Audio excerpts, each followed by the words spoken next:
Bien, hermanos, vamos a pasar a la palabra del Señor. Voy a rogarles que puedan acompañarme a las Escrituras en el libro de Lucas, en el capítulo 17, versículos 20 y 21. Entonces, Lucas capítulo 17, versículos 20 y 21. Dice así la palabra del Señor. Preguntado por los fariseos, ¿cuándo había de venir el reino de Dios? Le respondió y dijo: el reino de Dios no vendrá con advertencia, ni dirán helo aquí o helo allá, porque he aquí el reino de Dios está entre vosotros. Lo vamos a leer nuevamente. Preguntado por los fariseos, ¿cuándo había de venir el reino de Dios? Le respondió y dijo: el reino de Dios no vendrá con advertencia, ni dirá helo aquí o helo allá, porque he aquí el reino de Dios está entre nosotros. Así mismo como estamos, vamos a hacer una breve oración. Gracias, Señor, por el privilegio que nos da de poder abrir las Escrituras y encontrar en ellas, Señor, los tesoros que están escondidos ahí, encontrar en ella alimento, el pan, el agua, lo que necesita nuestra alma, Señor, para ser alentada, para ser exhortada, para poder seguir viviendo, Señor. Permita que este sermón, este mensaje pueda llenarnos de vida, pueda darnos aún una necesidad más grande de usted para buscarle. Ayúdeme también, Señor, a poder expresar las ideas claramente, que pueda, Señor, ser de bendición para mis hermanos. Lo rogamos en el nombre de Cristo, nuestro Señor. Amén. Amén. Pueden tomar sus asientos.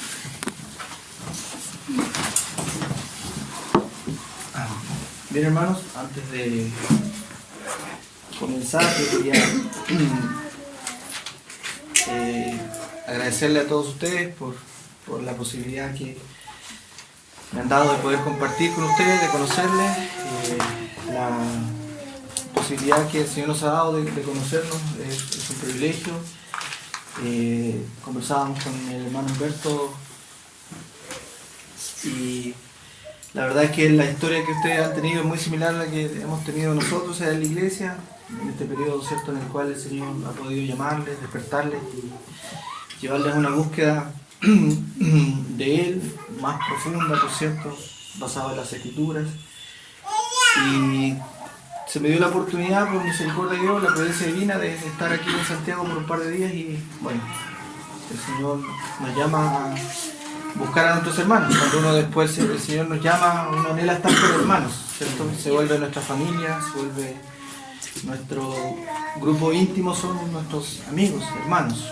Y eso es muy bien, porque eso es parte del fruto del Espíritu en nosotros. Así que, hermanos, si en algo puedo aportar, y se me ha dado, ¿cierto?, el privilegio de poder exhortarles la palabra, lo hago con mucha humildad, con mucho temor delante del Señor, pero queriendo también de que esta palabra pueda ser de bendición para ustedes. Así que vamos a comenzar. Bien, el texto que acabamos de leer nos habla de un tema que es esencial en las Escrituras, es lo que se llama el reino de Dios. Y hoy día, hermanos, esta palabra reino, ¿cierto?, y reino, pacto y todas estas cosas están siendo tergiversadas, probablemente, ¿cierto?, por movimientos que pretenden ligar esto simplemente a temas monetarios o de prosperidad.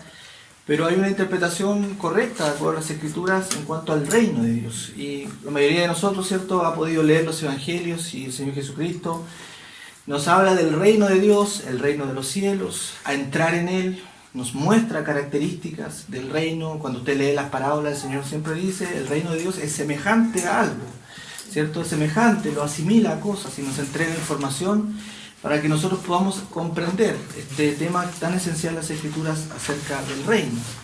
Y solamente al leer este texto, ¿cierto?, que acabamos de leer en Lucas 17, los versículos 20 y 21, nos muestra cómo los fariseos ¿cierto?, que eran la clase gobernante, la élite de ese tiempo, quienes tenían el gobierno político, social y religioso de aquella época en el pueblo judío. Obviamente estaban subyugados al Imperio Romano, pero aún ellos tenían ese poder, ¿cierto? Eran vistos como los ancianos, como los que guiaban al pueblo.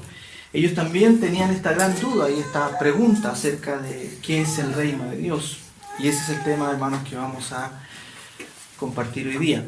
Y lo voy a compartir en 3 ítems. Si usted está anotando, lo puede ir siguiendo, ¿cierto?, el sermón. Vamos a definir lo que es el reino de Dios. En primer lugar, vamos a definir lo que es el reino de Dios. Posteriormente hablaremos de las características del reino de Dios, qué es, qué se entiende por él, cómo es. Y en tercer lugar, obviamente, como este sermón no solamente busca entregar información, sino que debemos llevarlo a nuestra vida. Hay implicancias en eso. Una vez que entendemos el reino, que lo definimos, una vez que sabemos lo que Dios nos quiere entregar, entonces hablaremos de las implicancias que esto tiene para nuestras vidas, para las vidas de aquellos que están en el reino y también para la vida de aquellos que no están en el reino. Porque si pudiésemos definir estos dos grandes grupos, veremos, ¿cierto?, una vez que podamos compartir el sermón, hay dos grupos en la tierra: aquellos que están dentro del reino y aquellos que están fuera del reino. Y como siempre, hermanos, bueno, esta historia acerca del reino parte con aquella bendición especial que tenía el pueblo judío acerca de Dios. Dios trató con ellos, Dios los trató como su pueblo, ¿cierto?, entre comillas, un pueblo físico, pero que obviamente los salvos eran solamente el remanente. Es decir, no todos los judíos, hermanos, eran salvos en la época del Antiguo Testamento, porque para ser salvo la condición era igual que hoy. Ellos tenían que confiar en el Mesías, en un sustituto, en aquel que podría limpiarle de sus pecados. Si usted me acompaña, y vamos a ir a varios textos de la Escritura, y les pido, para ir desarrollando y fundamentando la idea, vamos a tener que ir a algunos pasajes. A Jeremías, por ejemplo, capítulo 23, versículos 5 y 6. Jeremías capítulo 23, versículos 5 y 6 nos dice: He aquí vienen días, dice Jehová, en que levantaré a David, renuevo justo, y reinará como rey, el cual será dichoso y hará juicio y justicia en la tierra. Esta era una promesa que el Señor les había dado a Israel, ¿cierto?, como parte de su pueblo. En ese tiempo, ¿cierto?, los constructores de la historia redentora, Dios les había dado a Israel promesas. Y ellos, por supuesto, basado en este texto y en muchos más que usted puede leer en el libro de Isaías, en los Salmos, esperaban un reino, es decir, un rey. Se habla de un renuevo, ¿cierto?, como una ramita nueva que sale desde el linaje de David, que vendría y sería el rey de Israel. Lo que ellos entendían en estos pasajes era que el rey vendría y tendría un reinado militar, físico. Enseñaban que el Mesías traería, ¿cierto?, paz y derribaría al Imperio Romano, y ellos quedarían libres y Israel gobernaría como una gran nación en medio de todas las demás. Obviamente esa idea todavía permanece en los círculos judíos, ¿cierto?, esperando que venga el Mesías y que lo lleve a ellos a ser esa gran nación que siempre han querido ser, porque interpretaban estos pasajes a la luz de promesas meramente físicas y terrenales. Entonces, ese concepto es el que se había apoderado de la interpretación bíblica en los tiempos de Cristo, y era lo que los fariseos enseñaban. Entonces, es en ese contexto donde aparece la pregunta que acabamos de leer, ¿cierto? Jesucristo, por supuesto, siempre en ese choque que tenía con los fariseos, porque los fariseos habían capturado la religión y enseñaban lo que a ellos les convenía. Se encuentra con los fariseos nuevamente preguntándole.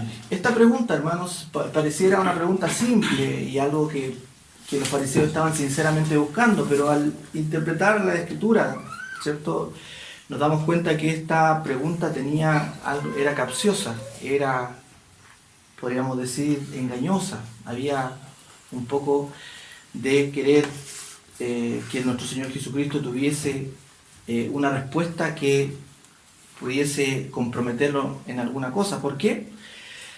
Porque como ellos habían enseñado de que este reino era un reino material de dominación mundial, ¿cierto?, que tendría la prosperidad de Israel sobre todas las otras naciones, entonces si Jesús decía que el reino estaba ahora con ellos, ¿ellos qué harían? Se burlarían de él. Jesús le dice, el reino está aquí. Y ellos dicen, pero estamos siendo gobernados por los romanos, estamos siendo agobiados por los impuestos, ellos nos pueden asesinar si quieren, no nos dejan libertad siquiera para adorar a Dios verdadero. Entonces la respuesta a decir que el reino es ahora comprometería a Jesús y quitaría fama, ¿cierto? Porque no era lo que ellos esperaban. Pero si Cristo decía que era en el futuro, entonces inmediatamente Él quedaría de lado en el sentido de que Él era el Mesías. Porque el reino venía con el Mesías. Por lo tanto, si Jesús decía el reino viene en el futuro, entonces la gente iba a decir, entonces tú no eres el Mesías. Por lo tanto, uno puede a veces ver simpleza en las preguntas de los fariseos, pero eran preguntas engañosas. Por lo tanto, hermanos, este pasaje tiene mucho más de lo que nosotros a veces pensamos. La respuesta de Jesucristo entonces hace ver a los fariseos como ignorantes. Jesucristo le responde, le dice, el reino está entre ustedes.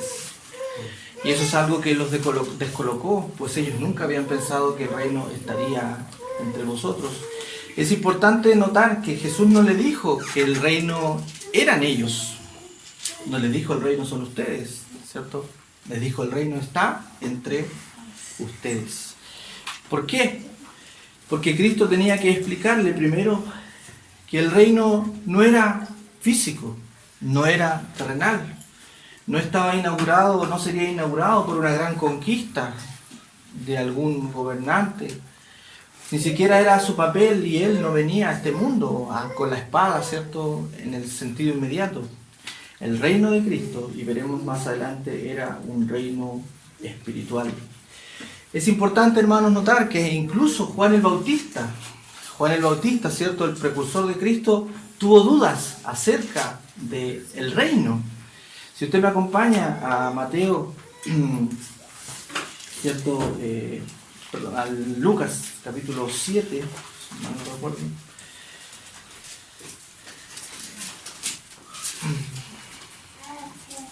Versículo 19. Juan el Bautista, ¿cierto?, viendo a Cristo, sabiendo que Él era el Mesías, pero no viendo esta manifestación tan explícita del reino en el sentido de que era algo militar o algo, ¿cierto?, externo, Juan el Bautista manda a sus discípulos a preguntar y le dice, Lucas capítulo 7, versículo 19, y los envió a Jesús para preguntarle, ¿eres tú el que había de venir? ¿O hemos de esperar a otro? ¿Cierto? Tenía una duda. Porque él había predicado, ¿cierto?, el reino de los cielos se ha acercado, y había predicado también juicio para aquellos que se opusieran al reino. Por lo tanto, probablemente él también tenía una idea, ¿cierto?, un poco no revelada completamente. Por lo tanto, quería salir de esa duda. Y bueno, Jesucristo respondió, le dijo en el versículo 22, id, haced saber a Juan lo que habéis visto y oído. Los ciegos ven, los cojos andan, los leprosos son limpiados, los sordos oyen y los muertos son resucitados, y a los pobres es anunciado el Evangelio. Eso es la promesa de Isaías 51, donde el Señor Jesucristo le dice al pueblo que cuando venga el Mesías, estas cosas serían vistas claramente. Por lo tanto, hermanos, para que nosotros podamos entender el reino de Dios, tenemos que quitarlo, ¿cierto?, desde el punto de vista terrenal, tenemos que llevarlo a un punto de vista espiritual. Y les quiero dar la definición, después de esta introducción, la definición de lo que significa el reino de Dios. La definición de lo que significa el reino de Dios. Si usted la quiere anotar, es una definición muy simple, pero que tiene un gran significado. El reino de Dios es el gobierno de Dios en los corazones y vidas de su pueblo escogido. El reino de Dios es el gobierno de Dios en los corazones y vidas de su pueblo escogido. Es decir, Dios gobierna a un pueblo en particular, con leyes, con un rey, con todo lo que un reino, ¿cierto?, similar en la tierra podría tener. Por lo tanto, hermanos, esto no significa, y aquí quiero ser claro, no significa que Dios no gobierne todo el mundo. Dios gobierna todo el mundo en un sentido, ¿cierto?, amplio. Dios es quien sustenta este mundo, Dios es quien saca reyes, pone reyes, Dios es quien gobierna totalmente la tierra, nada se mueve si es que Él no lo permite. Pero cuando hablamos del reino de Dios, nos estamos refiriendo a ese gobierno espiritual que Dios tiene sobre un pueblo en particular.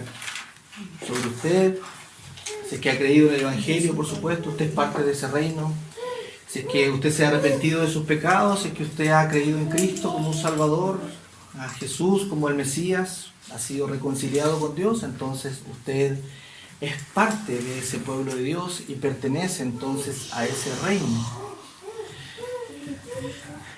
Aquí, hermanos, también una aplicación, ¿cierto? Y probablemente usted también en algunos círculos habrá escuchado que uno arrebata el reino o el reino se asocia, ¿cierto?, a meras bendiciones terrenales, ¿cierto? Ser parte del reino de Dios, o como algunos dicen, ser hijo del rey, significa estar por cabeza, tener prosperidad, asociar la bendición material a la espiritual. La Biblia nos enseña, hermanos, claramente que el reino de Dios es un reino espiritual que tiene que ver con el corazón, con el arrepentimiento, con la vida, con la regeneración, con el haber nacido de nuevo. Nuestra situación material, hermanos, puede variar. Nuestra situación de salud puede variar. Dios puede usar la enfermedad perfectamente para moldearnos. Dios puede utilizar el sufrimiento muchas veces para comenzar, ¿cierto?, a ver lo que hay en nuestro corazón. Eso usted no lo saca o no lo mete del reino. El reino está, es en la vida, es en el corazón. Dios utiliza las circunstancias exteriores también para llevarnos a ser mejores ciudadanos de ese reino. Y solamente un pasaje para que usted pueda meditar en ello, y un paréntesis aquí, es el que conversábamos con algunos hermanos, Deuteronomio capítulo 8, versículo 3, Deuteronomio capítulo 8, versículo 3, para que un poco desasociemos el reino, ¿cierto?, de Dios en la tierra, con sus hijos, con su pueblo, de esta realidad, ¿cierto?, material, que muchas veces se asocia a la prosperidad, a la bendición material. No necesariamente es así. Dios sí provee, Dios suple nuestras necesidades, Él se preocupa de lo que nosotros podamos necesitar. Pero también aparecen momentos de aflicción, ¿cierto?, donde Dios también prueba nuestros corazones y nos empieza a limpiar, a purificar para que seamos mejores ciudadanos de su reino. Deuteronomio capítulo 8, versículo 3 nos dice: cuando Israel estaba en el desierto y te afligió, te hizo tener hambre, te sustentó con maná, comida que no habías conocido, ni tus padres habían conocido, para hacerte saber que no solo de pan vivirá el hombre, sino de todo lo que sale de la boca de Jehová vivirá el hombre.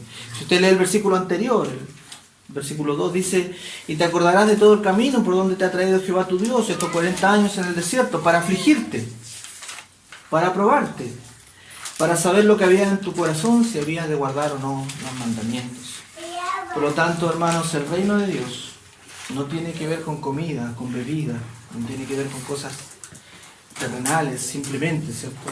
Son circunstancias externas que Dios también utiliza, pero no tiene que ver con eso, tiene que ver con personas que han sido transformadas, regeneradas, que buscan obedecer a Dios, que buscan ser ciudadanos de este reino, que buscan ser dignos súbditos de aquel rey que los ha llamado de las tinieblas a la luz admirable. Este reino es espiritual, no es terrenal. Si bien es cierto, no tiene una conquista física desde el punto de vista de grandes batallas, pero sí tiene una conquista de aquellos corazones que son rebeldes, como nosotros antes de llegar al Evangelio. El reino de Dios vino a nosotros a través del Evangelio y conquistó nuestros corazones con el amor de Dios, con el perdón ofrecido a pecadores como nosotros. Es una conquista de corazones que han sido traídos por gracia. El reino, al igual que el reino de Dios, el reino espiritual, al igual que el reino físico, tiene algunas características que igual me gustaría poder compartir con ustedes. Entonces el reino de Dios es el gobierno de Dios sobre aquellos que han sido llamados. Pero este reino tiene algunas características y me gustaría hablar de 4 características de este reino. Este reino espiritual tiene un rey, ¿cierto? Todo reino debe tener un rey. Este pueblo espiritual tiene súbditos, es decir, tiene un pueblo que es gobernado. Este reino tiene una ley establecida porque necesita tener orden, ¿cierto? Necesita que haya una correcta relación entre el rey y sus súbditos. Y este reino espera por un lugar definitivo. Todo reino tiene un lugar donde se establece, ¿cierto? A diferencia de los reinos terrenales, este reino será establecido en un lugar eterno, no en un lugar físico. Analicemos, hermanos, estas características de este reino espiritual, de este reino que conquista corazones, ¿cierto? En base a las Escrituras, en base al Evangelio. Colosenses, capítulo 1, versículo 16, nos habla de aquel rey que tiene este reino. Colosenses, capítulo 1, versículo 13.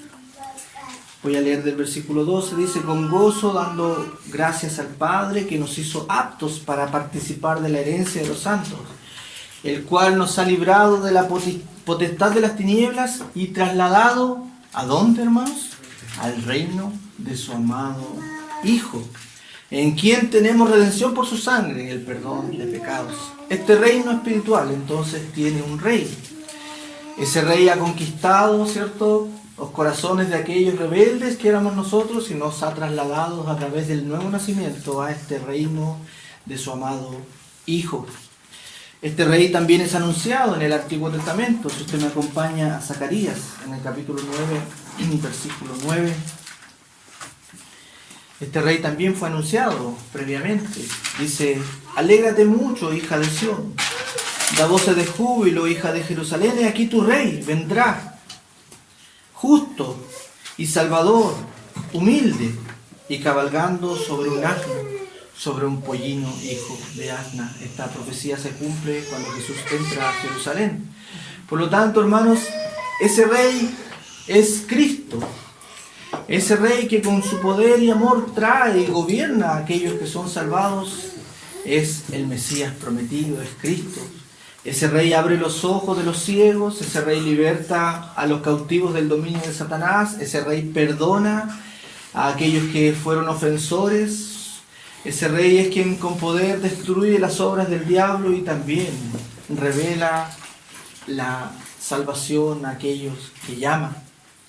Ese rey promete vida eterna y nadie lo podrá vencer, jamás lo que él promete lo cumple. Ese rey es Cristo. Si usted ha creído en ese rey, si usted es gobernado por ese rey, si usted cree que él puede salvar de sus pecados, entonces usted es parte del reino de Dios. Veamos también el otro componente acerca del reino de Dios. Este reino tiene un pueblo. Obviamente ese rey no es solo, ¿cierto? Tiene súbditos que son gobernados. Si usted me acompaña a Primera de Pedro, capítulo 2, versículo 9, un texto muy conocido también. Seguramente usted ya lo ha leído muchas veces. Primera de Pedro, capítulo 2, versículo 9. Mas vosotros sois linaje escogido, real sacerdocio, nación santa, pueblo adquirido por Dios, para que anunciéis la virtud de aquel que os llamó de las tinieblas a la luz admirable. Este texto, hermanos, no es para que nosotros nos exaltemos a nosotros mismos, ¿cierto? Ustedes son los mejores, la nación santa, no. Si bien es cierto, todas esas realidades son espirituales, todo eso, hermanos, ha sido conseguido por este rey. El rey le ha dado el privilegio a usted de que usted pueda ser parte de esa nación santa, pueda ser adquirido por Dios y nadie podrá hacerle frente en el sentido espiritual. Los enemigos espirituales han sido derrotados, el pecado ha sido derrotado, el acta de decretos que había contra usted, nuestras naturaleza pecaminosa que estaba, ¿cierto?, llevándonos directamente al infierno, ha sido derrotada, nos ha sido dada una nueva naturaleza, nuestros enemigos espirituales han sido derrotados por este rey y ahora ese rey lo trae a usted para que sea parte de ese pueblo. Ese pueblo está lleno de súbditos, súbditos que obedecen, súbditos que obedecen en amor al rey, súbditos que están llenos de amor por él, de que han jurado lealtad hacia su rey, aquellos que han sido iluminados por la gracia divina y que han sido traídos a ser parte de este pueblo que espera un día estar en su presencia. Si usted me acompaña en Lucas capítulo 1, versículo 79, hay un texto hermoso, hermanos, cuando nuestro Señor Jesucristo ha nacido.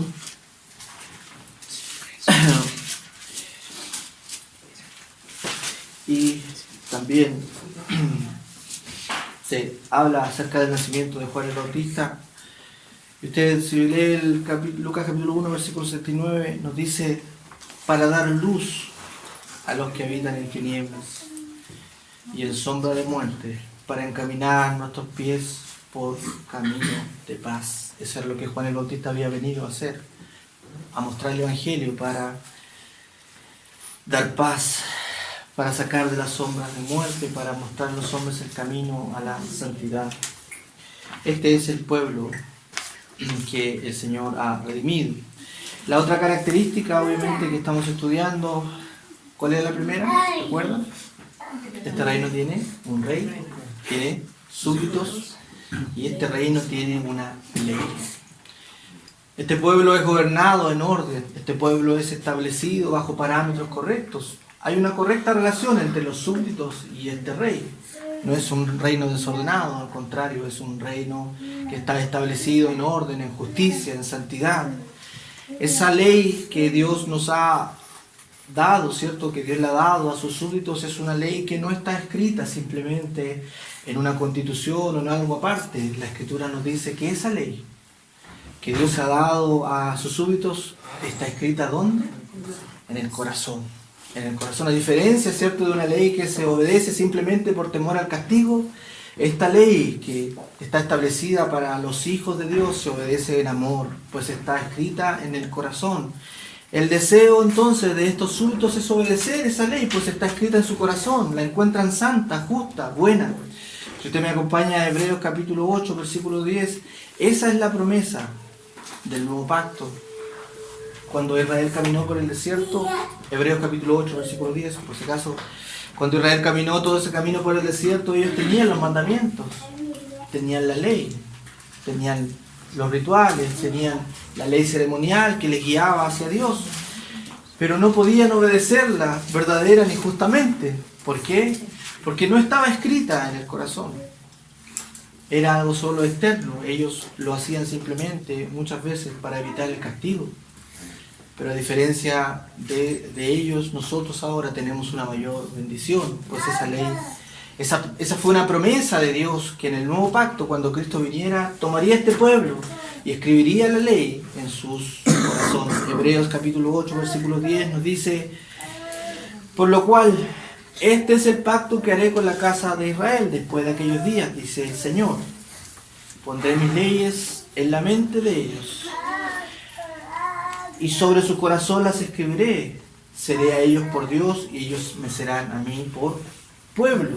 Y ninguno enseñará a su prójimo, ni ninguno a su hermano, diciendo: conoce al Señor, pues todos me conocerán, desde el menor hasta el mayor de ellos. Porque seré propicio a sus injusticias, y nunca más me acordaré de sus pecados y de sus iniquidades. Este pueblo entonces tiene la ley escrita en el corazón. Este pueblo quiere seguir a su rey. Este pueblo quiere obedecer verdaderamente al Mesías. El Señor Jesucristo le dijo a sus discípulos también: si me amáis, guardad mis mandamientos. Y por último, hermanos, veremos la última característica de este reino. Por supuesto que son muchos más, solamente no estamos viendo estas 4, pero este reino aguarda por un lugar futuro donde será establecido verdaderamente. Esto nos da a entender que este pueblo es peregrino. Este pueblo no está establecido. Es por ello que no podemos aferrarnos a las cosas materiales, no podemos amar este mundo, pues este mundo no es nuestro hogar. Somos peregrinos, nosotros anhelamos algo mejor. ¿Qué anhelamos? Anhelamos estar con Dios en justicia, en santidad, y estar todo el día adorando a nuestro Dios, viviendo en santidad, que cesen nuestras luchas contra el pecado. Ese es el anhelo de este pueblo. Este pueblo camina entonces buscando y sirviendo las leyes de su Dios, que muchas veces, hermanos, es difícil, pues el mundo es hostil a este rey, ¿cierto? Pues hay mucha gente que está fuera de este reino, como veremos más adelante. Hebreos capítulo 11, versículo 13 nos da la esperanza que tienen todos aquellos que han pertenecido a este reino. Obviamente, cuando hablamos de aquellos creyentes del Antiguo Testamento, Abraham, Isaac, Jacob, todos ellos pertenecieron a este reino y ellos anhelaban una tierra mejor. Hebreos capítulo 11, versículo 13 nos dice: conforme a la fe murieron todos estos sin haber recibido lo prometido, ¿cierto? ¿Qué era lo que no recibieron y que fue prometido? Esa Canaán celestial, ese lugar definitivo donde ellos habitarían eternamente junto a su rey, sino mirándolo de lejos y creyéndolo y saludándolo y confesando que eran extranjeros y peregrinos sobre la tierra. Si usted va al versículo 16 nos dice: pero anhelaban una mejor, refiriéndose a una tierra, ¿cierto? Esto es celestial, por lo cual Dios no se avergüenza de llamarse Dios de ellos, sino que les ha preparado una ciudad. Este reino, compuesto por súbditos, va caminando con la esperanza de que finalmente en el futuro será establecido en un lugar eterno, es decir, en el cielo. Estaremos junto a nuestro Señor.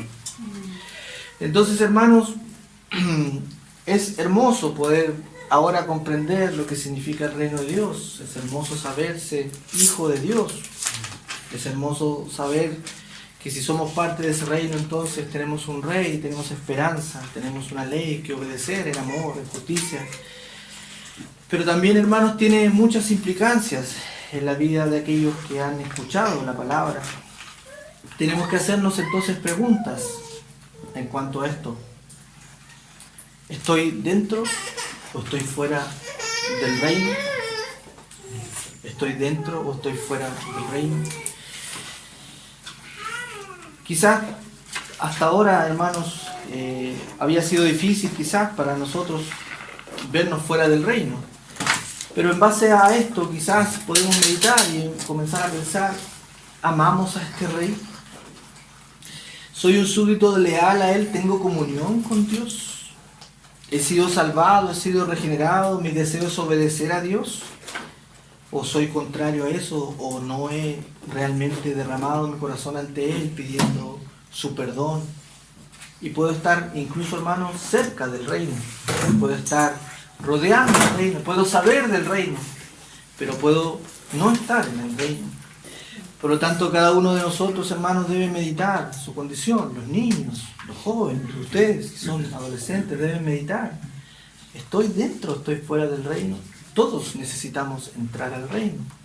Todos. No hay ninguno, hermanos, que nazca en el reino. Al contrario, todos nacemos fuera, alejados de Dios, de la ciudadanía de Dios. Por lo tanto, debemos meditar en nosotros mismos, en nuestra realidad espiritual. ¿Estoy fuera del reino? Si usted está fuera del reino, o si usted tiene dudas acerca de si está o no fuera del reino, tiene que desear entrar en él.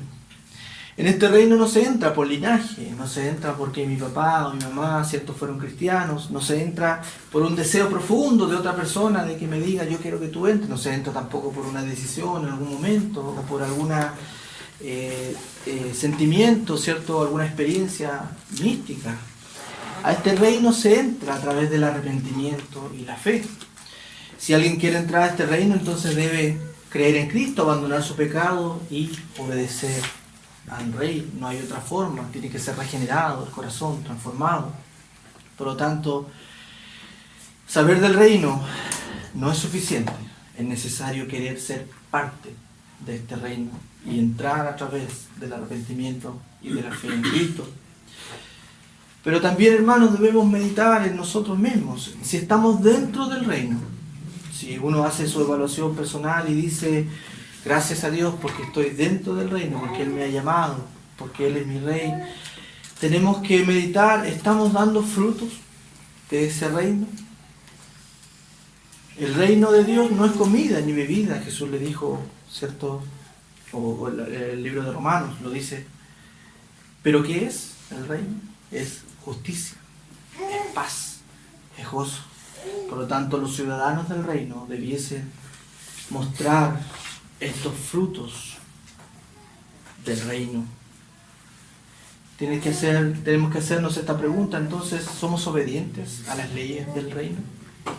Digo estar en el reino, soy parte de ese reino, entiendo que el Señor me ha llamado, pero ¿soy obediente a sus leyes? ¿Las quiero obedecer verdaderamente?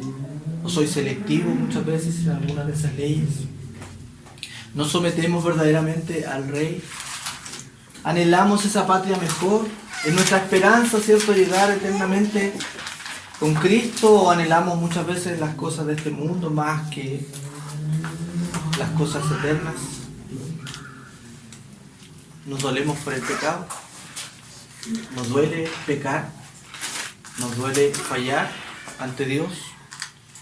Pues los ciudadanos del reino lloran porque han fallado a Dios. Las características de los ciudadanos del reino usted las puede encontrar en el libro de Mateo, en el capítulo 5. Mateo capítulo 5. Los ciudadanos del reino son, en el versículo 3, son pobres de espíritu. Los ciudadanos del reino lloran por su pecado, se lamentan cuando han fallado al Señor. Los ciudadanos del reino son mansos. Los ciudadanos del reino tienen hambre y sed de justicia. Los ciudadanos del reino son misericordiosos. Los ciudadanos del reino son limpios de corazón y son pacificadores. Hermanos, es necesario que meditemos entonces acerca del reino de Dios. Y si estamos fuera, tenemos que querer entrar. Y si estamos dentro, tenemos que dar frutos de justicia. Vamos entonces a orar al Señor para dar gracias por su palabra, para poder, ¿cierto?, dar gracias por ser amonestados, por haber sido llamados, ¿cierto?, a meditar en este concepto tan importante y que sirva de aliento para nuestras vidas. Vamos a orar al Señor. Oremos.